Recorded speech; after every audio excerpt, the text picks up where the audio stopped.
Assalamualaikum warahmatullahi wabarakatuh. Perkenalkan, saya Triksi Nadia Dujayanti, NIM 13122000144. Di sini saya akan menjelaskan tentang peran audit hukum dalam putusan pemecatan secara tidak hormat oleh PNS. PT UN meninjau putusan tersebut benar atau tidak. Pengertian audit hukum. Audit hukum juga dikenal sebagai legal audit atau legal due diligence atau proses pemeriksaan atau evaluasi menyeluruh terhadap aspek hukum suatu organisasi, perusahaan, transaksi, atau kegiatan tertentu. Tujuan utama dari audit hukum adalah untuk mengidentifikasi, menilai, dan memahami resiko hukum yang mungkin dihadapi oleh suatu entitas, serta memastikan bahwa kegiatan atau transaksi yang dilakukan mematuhi peraturan hukum yang berlaku atau tidak. Berikutnya, penjelasan mengenai auditor hukum. Auditor hukum adalah personil yang mempunyai kualifikasi kompetensi untuk melakukan pemeriksaan atau audit kepatuhan hukum pada sektor penyelenggara negara, sektor ekonomi dan usaha, sektor sosial kemasyarakatan, dan diberi tugas untuk melakukan kegiatan audit organisasi atau lembaga yang kompeten. Seorang auditor bersertifikasi dituntut sebagai independen, objektif, dan tidak memihak. Dia juga harus bisa memastikan sampai sejauh mana subjek hukum mematuhi norma dan peraturan perundang-undangan serta best practice yang berlaku.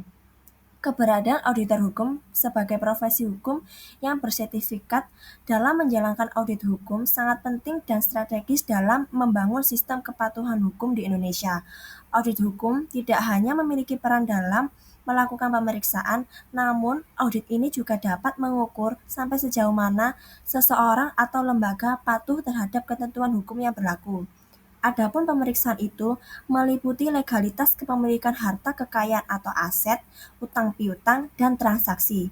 Aspek lainnya mencakup perbuatan dan kegiatan serta berbagai permasalahan hukum yang dihadapi. Dari hasil audit ini akan dapat diketahui kadar dan kualitas kesadaran hukum yang sudah dijalani oleh sebuah lembaga atau instansi. Selanjutnya, pembahasan mengenai hal yang dapat memberhentikan PNS. 1. Diberhentikan dengan hormat. PNS diberhentikan dengan hormat karena A. Meninggal dunia, B. Atas permintaan sendiri, C. Mencapai batas usia pensiun, D. Perampingan organisasi atau kebijakan pemerintah yang mengakibatkan pensiun diri, E. Tidak cakap jasmani atau rohani sehingga tidak dapat menjalankan tugas dan kewajiban. 2.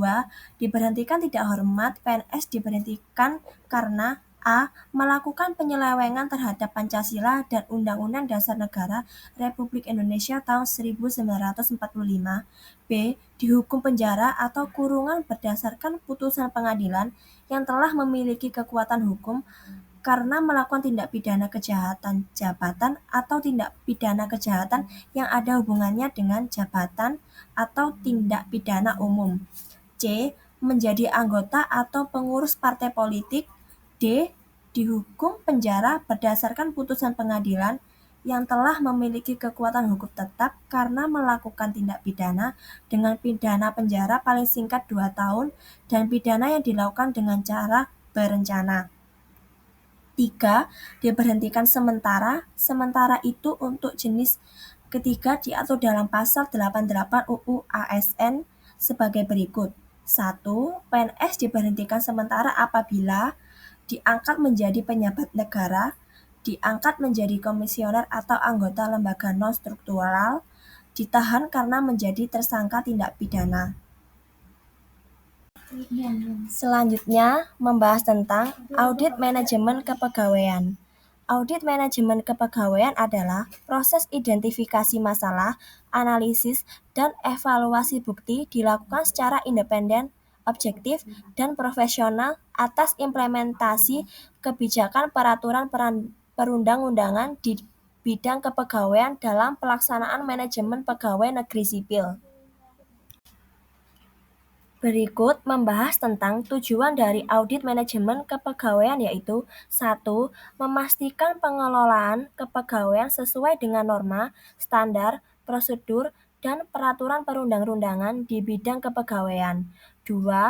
Menentukan tingkat kinerja pengelolaan di bidang kepegawaian. 3. Mengidentifikasi setiap peluang peningkatan kinerja kepegawaian agar pengelolaan di bidang kepegawaian dapat berjalan efektif dan efisien. 4. Memberikan informasi yang objektif yang diperlukan oleh pihak-pihak yang berkepentingan. Topik selanjutnya mengenai putusan PT UN berdasarkan Peraturan Pemerintah Nomor 11 Tahun 2017 tentang Manajemen Pegawai Negeri. Diberhentikan secara tidak hormat merupakan salah satu jenis sanksi disiplin secara serius. Pemberhentian adalah pengakhiran kerja antara suatu lembaga atau perusahaan dengan satu atau beberapa karyawan karena alasan tertentu.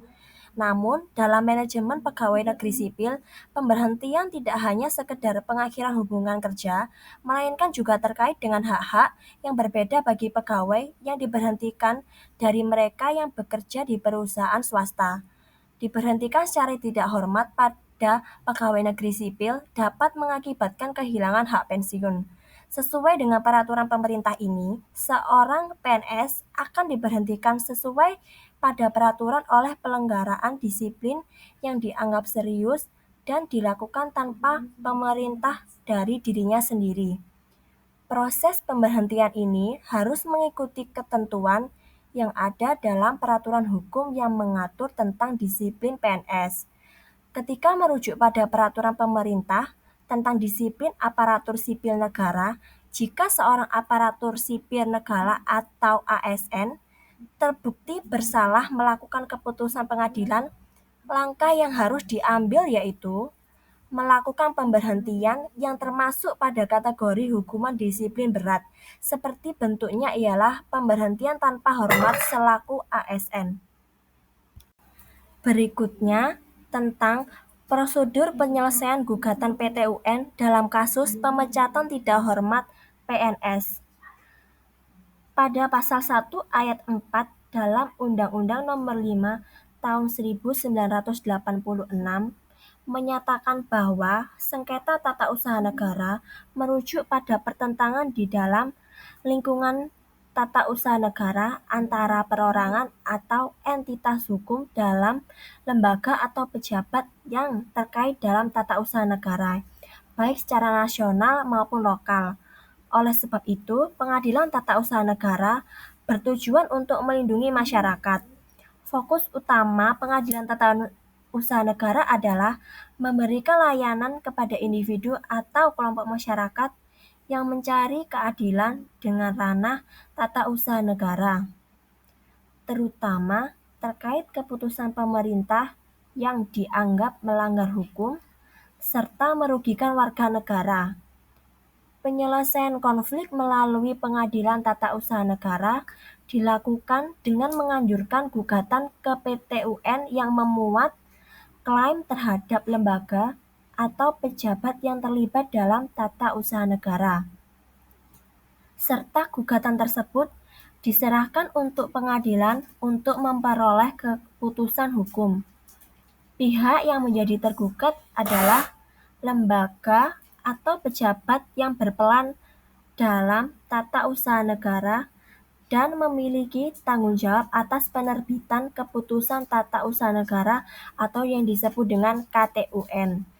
Berdasarkan kewenangan yang dimiliki atau diberikan kepadanya, gugatan dapat didasarkan pada alasan bahwa KTUN yang dikeluarkan tidak serupa dengan ketentuan hukum yang sudah berlaku atau apakah sesuai pada prinsip dasar tata kelola pemerintah yang benar.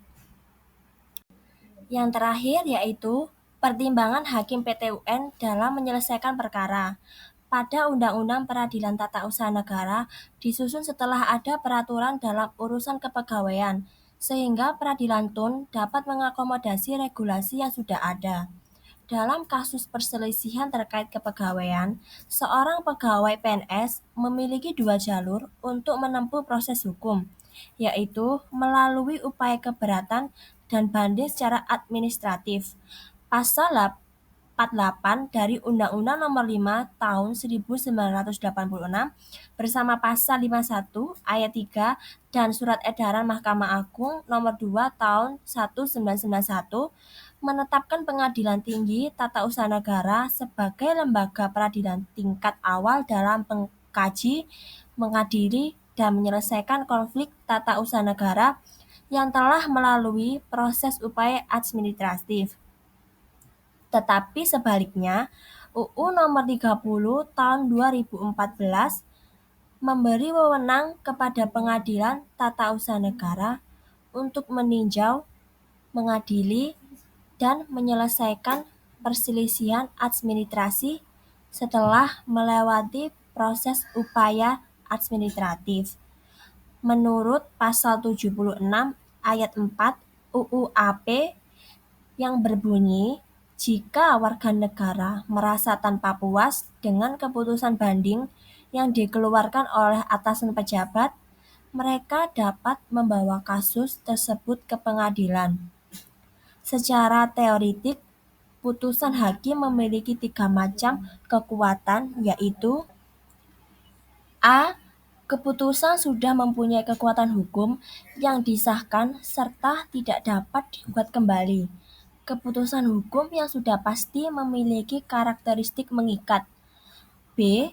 Kekuatan pembuktian merujuk pada penggunaan putusan sebagai bukti oleh pihak-pihak yang terlibat, baik untuk proses banding, kasasi, maupun untuk eksekusi. Putusan yang telah memiliki kekuatan peraturan yang tetap bisa dijadikan sebagai bukti yang dikemukakan oleh pihak yang terlibat pada perselisihan terkait kejadian yang telah dijelaskan dalam keputusan tersebut. Yang terakhir yaitu C. Keputusan eksekutorial merujuk pada kemampuan sebuah putusan yang sudah memiliki kekuatan hukum yang tak dapat diganggu-gugat lagi atau telah memperoleh kepastian untuk dapat dilaksanakan secara efektif. Berikut yang saya sudah jelaskan mengenai peran audit hukum dalam putusan pemecatan secara tidak hormat oleh PNS. PT UN meninjau putusan tersebut benar apa tidak. Assalamualaikum warahmatullahi wabarakatuh.